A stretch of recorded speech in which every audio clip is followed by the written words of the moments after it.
नमस्कार, मैं अभिषेक उपाध्याय। आप देख रहे हैं टॉप सीक्रेट। केशव बनाम योगी, क्या फाइनल कहानी शुरू होगी?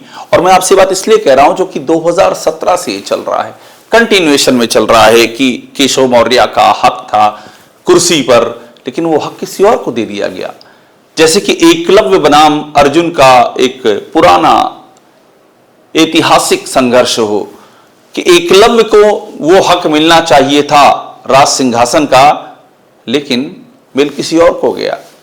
अभी ऐसा क्या हुआ है कि ये कहा जा रहा है कि ये पुरानी स्क्रिप्ट अब अपने अंजाम पर पहुंचने वाली है और केशव का जो रुख है, इधर कंटिन्यूअस केशव स्टैंड ले रहे हैं। ऐसा नहीं कि उन्होंने पहले स्टैंड नहीं लिया है, लेकिन बीच में लंबे समय तक केशव शांत हो गए थे। आप यूं समझिए, महाभारत के हिसाब से अगर आप मानक सोचें तो केशव ने हथियार रख दिए थे कि नहीं, महाभारत में हालांकि हथियार अर्जुन ने रखे थे, यहां केशव ने रख दिए थे कि नहीं ठीक है, छोड़ दीजिए, जैसे चीजें चल रही हैं चलने देते हैं। लेकिन अभी क्या हुआ है, अभी किस तरह से केशव हर मोर्चे पे स्टैंड ले रहे हैं।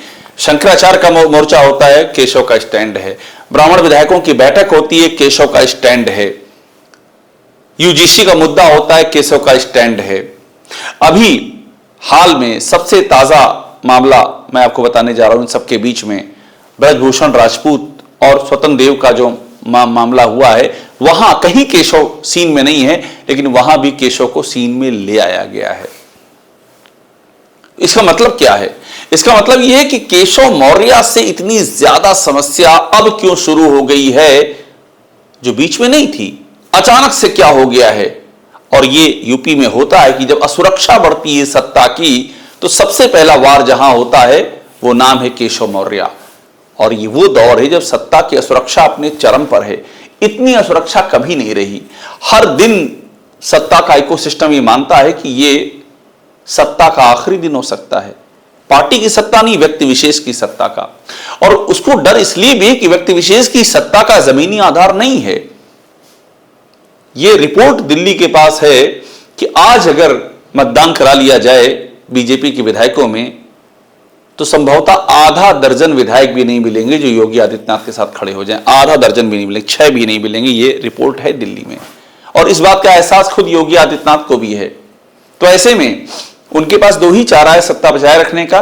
नंबर 1 हिंदू मुस्लिम वो जम के कर रहे हैं, और दूसरा सूचना का प्रचार प्रसार। इस समय आलम यह है कि कुछ भी हो जाए देश में, उसमें योगी आदित्यनाथ को जोड़ करके, एक आपको उदाहरण दे रहा हूं मैं, ऐसा नहीं है कि हर घटना में ऐसा हो रहा है, लेकिन कुछ भी हो जाए, यानी कि बड़ी इंपॉर्टेंट चीजों में योगी आदित्यनाथ से जोड़ करके और ऐसा माहौल बना दिया जाता है। तमाम सेलिब्रिटी हैं जो योगी के लिए ट्वीट कर रहे हैं, एक जैसी बातें तमाम जगहों से ट्वीट करवाई जा रही हैं। योगी आदित्यनाथ को देश नहीं बल्कि दुनिया तक ले जा रहे हैं ये मीडिया वाले कि दुनिया में योगी ने जो कर दिया वो कोई नहीं कर पाया है। हैरानी इस बात की कि अभी तक किसी ने ब्रह्मांड से तुलना नहीं की कि जो योगी ने कर दिया वो ब्रह्मांड में इंद्र, वायु, मरुत, वरुण कोई देवता नहीं कर पाया है। अभी मीडिया इस लेवल से थोड़ा सा नीचे है, क्या पता कुछ दिन में वहां भी पहुंच जाए।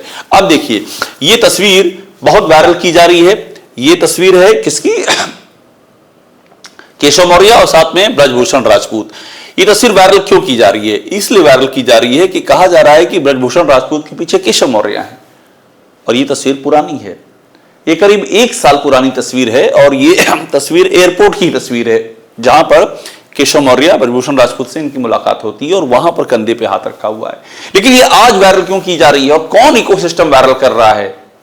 और ये इसलिए वायरल की जा रही है क्योंकि स्वतंत्र देव सिंह के पीछे योगी आदित्यनाथ हैं, ये एक आम मान्यता है। और उसकी वजह है स्वतंत्र देव सिंह योगी आदित्यनाथ की परछाई की तरह रोटेट करते आए हैं।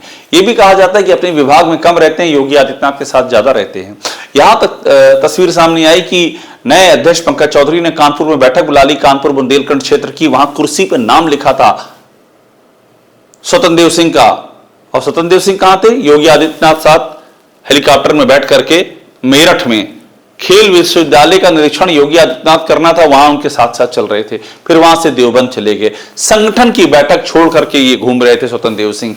ये तक तस्वीरें सामने आई, और इसीलिए इकोसिस्टम जो है योगी आदित्यनाथ के नजदीक का इकोसिस्टम, जो उनको प्रमोट करने वाला इकोसिस्टम, उसने ये शुरू कर दिया कि ब्रजभूषण राजपूत के पीछे तो केशव मौर्य हैं। ये जम के चलाया जा रहा है। मैंने आपको बता दिया तस्वीर 1 साल पुरानी है, जिसे आज चलाया जा रहा है, आज वायरल किया जा रहा है। मगर सवाल ये हो क्यों रहा है, कहानी क्या है इसके पीछे? आइए कहानी पर जाते हैं। कहानी है कि किस तरह से केशव मौर्य ने इन दिनों स्टैंड ले रखा है। मैं आपको एग्जाम्पल दिखा रहा हूं केशव मौर्य का स्टैंड। न भूतो न भविष्यत, इस तरह का कंटिन्यूअस स्टैंड केशव ने कभी नहीं लिया। कंटिन्यूअस स्टैंड कई सारे लिए हैं। अपनी सरकार से पूछा आरक्षण पर सवाल कि सरकार में पिछड़ों का हक मारा जा रहा है, केशव ने सवाल पूछा था।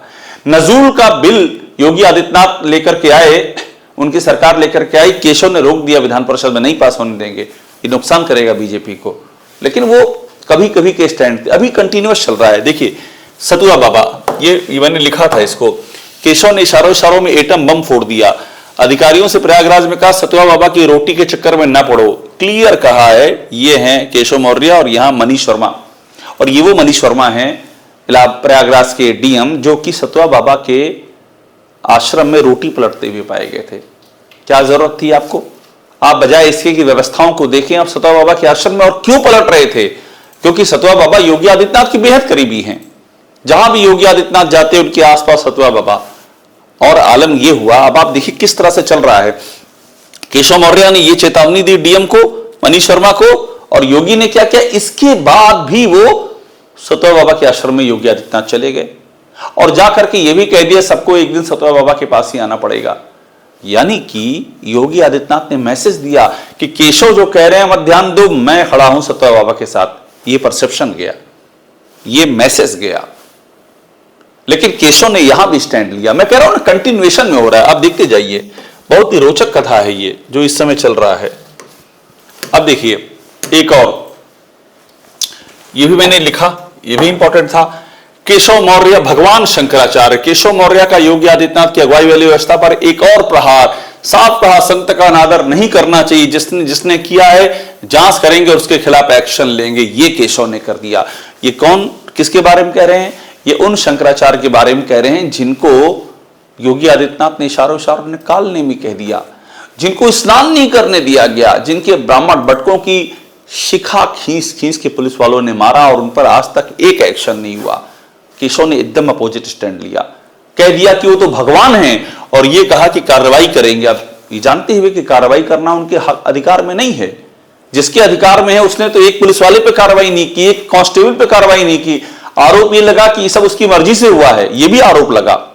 लेकिन केशव ने यहां भी स्टैंड लिया। मैं आपको कह रहा हूं कि कंटिन्यूअस आप देखेंगे केशव के स्टैंड। अब ये देखिए जो मैं आपसे कह रहा था इसके पहले, केशव ने किस तरह से प्रयागराज के डीएम को सतुआ बाबा की रोटी के चक्कर में ना पड़ने की हिदायत दी थी। उन्हीं सतुआ बाबा के आश्रम में योगी आदित्यनाथ पहुंच गए। अब ये मैं बाकायदा इसको मैंने इंडिकेट किया था। अब ये देखिए सतुआ बाबा, योगी आदित्यनाथ, मतलब केशव हिदायत देते हैं और योगी यहां पहुंच जाते हैं। ये कंटिन्यूअस चल रहा है। मतलब ऐसा लग रहा है जैसे कि सबसे अधिक खतरा आज केशव से ही हो, कि कहीं ऐसा ना हो सत्ता गया और हमारी जगह कौन आ जाए। आप समझ रहे होंगे। और ये डर क्यों बना है योगी आदित्यनाथ को? क्योंकि सरकार पूरी तरह एक्सपोज है, बाहर नहीं अपने ही भीतर एक्सपोज है।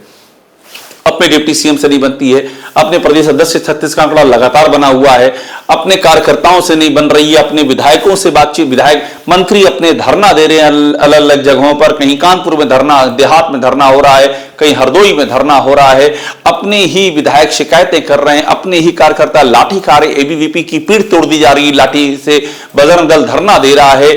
जातिवाद अपने चरम पर है, जातिवाद का आरोप, प्रचंड भ्रष्टाचार की लपटें चारों ओर हैं। योगी आदित्यनाथ के अपने ही मंत्रालय में भ्रष्टाचार के आरोप बहुत ही गंभीर हैं। पीडब्ल्यूडी हो, खनन हो, सूचना हो। और इस सब के साथ में आप दिल्ली से भी भिड़े जा रहे हैं, आप गोरखपुर के नेताओं से लड़े जा रहे हैं, आपकी अपने यूपी में नेताओं से नहीं बन रही है। आप डिप्टी सीएम और दोनों डिप्टी सीएम का नाम दीपोत्सव के विज्ञापन से गायब कर देती है आपकी सरकार। इन चीजों पर आप लड़ रहे हैं, इस लेवल पर आप लड़ रहे हैं। तो ऐसे में असुरक्षा सबसे अधिक किससे है कि कुर्सी गई तो कौन आएगा? तो यहां देखिए कंटिन्यूअस चल रहा है संघर्ष। और मैं बार बार कंटिन्यूअस शब्द का इस्तेमाल कर रहा हूं, यानी कि ये लगातार हो रहा है। अभी देखिए केशव मौर्य का समर्थन देखिए किस तरह से बढ़ता हुआ। केशव मौर्य ने जो कहा, शंकराचार्य को भगवान कहा, उसके समर्थन में आगे रमेश चंद्र मिश्रा, बदलापुर से विधायक हैं बीजेपी के, कह रहे हैं आदरणीय केशव जी भाई साहब को हृदय से धन्यवाद। क्लियर, डंके की चोट पर। ये वही रमेश मिश्रा हैं जो 2024 के लोकसभा चुनाव के बाद डंके की चोट पर जिन्होंने कहा कि कि केंद्र संभाल ले वरना हम डूब जाएंगे, 2027 नहीं जीत पाएंगे। टंके की चोट पे कहा इन्होंने। हमने इंटरव्यू भी लिया था, अपनी बात दोहरा दी इन्होंने, रमेशन मिश्रा ने, और रमेशन मिश्रा इनको धन्यवाद दे रहे हैं। क्लियर मैसेज जा रहा है कि कौन कहां खड़ा है, कौन किसके साथ खड़ा है। अब देखिए, मैंने आपको ये दिखाया था, ये देखिए किस तरह से लड़ाई यहां चल रही है। ये सब ताजे मामले हैं, पुराना कुछ नहीं है। मैं बार बार कह रहा हूं, लगातार चल रहा है। ये देखिए खबर है 23 जनवरी की, हमने खबर दिखाई थी, दोनों डिप्टी सीएम 24 जनवरी को लखनऊ रहेंगे। योगी आदित्यनाथ ने लगा दी थी दूसरे प्रदेशों में ड्यूटी। 24 को अमित शाह लखनऊ, यूपी दिवस का कार्यक्रम था। योगी आदित्यनाथ ने ड्यूटी लगा दी कि एक जाएंगे गुजरात में गांधीनगर ब्रजेश पाठक, और एक कहां जाएंगे दिल्ली में केशव मौर्य। लेकिन दोनों यहीं रुक गए, नहीं गए दोनों। और क्यों जाएंगे भाई? अमित शाह आ रहे, इतना इंपॉर्टेंट कार्यक्रम है, आपने कैसे बाहर लगाया? और यही नहीं, इसके बाद और क्या हुआ, जहां अमित शाह उतरे 24 तारीख को एयरपोर्ट पर अमौसी, वहां दोनों डिप्टी सीएम नहीं थे, क्योंकि उनकी ड्यूटी लगा दी गई थी प्रेरणा स्थल पर। वहां उनको नहीं रहना, वहां योगी रहेंगे। इनफैक्ट प्रदेश अध्यक्ष पंकज चौधरी को भी वहां से दूर रखा गया था। वो तो उनको ऊपर से कॉल आया कि आप कहां हैं, यहां आइए।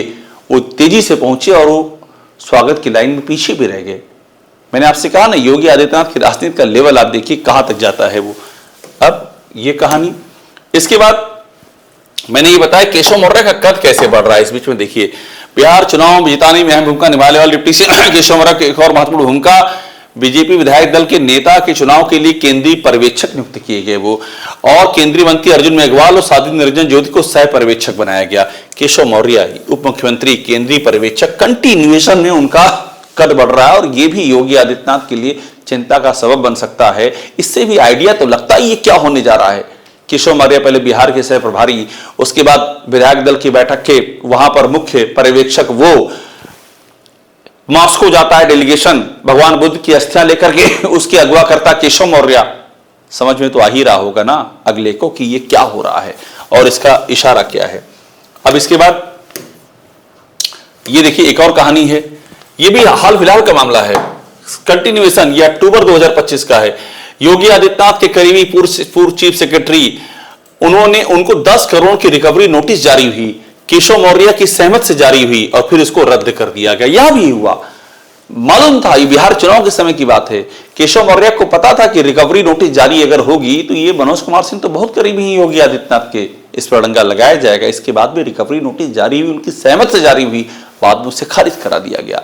तो आप लगातार देख रहे हैं ये केशव मौर्य बनाम योगी आदित्यनाथ, और ये और भी तेज हो रहा है। केशव मौर्य के साथ में एक सूत्र ये बताते हैं कि बीजेपी में अच्छा खासा और बहुत ही प्रबल समर्थन है। अब जो विधायक शांत हैं, समर्थक होने के बाद भी वो इसीलिए शांत है क्योंकि केशव मौर्य की ओर से भी जो लक्ष्मण रेखा है उसको पार करने की कोशिश कभी की नहीं गई है, और न ही अपने समर्थकों को कहा गया कि वो ऐसा करें। अगर उसको पार करना हो तो योगी आदित्यनाथ का मुख्यमंत्री बनना 24 घंटे का भी डेडलाइन पूरी नहीं हो पाएगी, उनको पद छोड़ना पड़ेगा। जो स्थितियां योगी आदित्यनाथ की खुद की क्रिएट की हुई हैं। लेकिन अभी जो चीजें चल रही हैं, जिस तरह से केशव स्टैंड ले रहे हैं, समय निकट है, 27 सामने है, स्थितियां विकट हैं, इसीलिए माना जा रहा है कि निर्णायक मोड़ आ चुका है। और इस निर्णायक मोड़ का फाइनल चैप्टर क्या होगा, इस पर सबकी निगाहें लगी हुई हैं। टॉप सीक्रेट देखते रहिए, इससे जुड़ी सारी जानकारियां हम आपको यहां पर देते रहेंगे। इसे लाइक कीजिए, सब्सक्राइब जरूर कर लीजिएगा।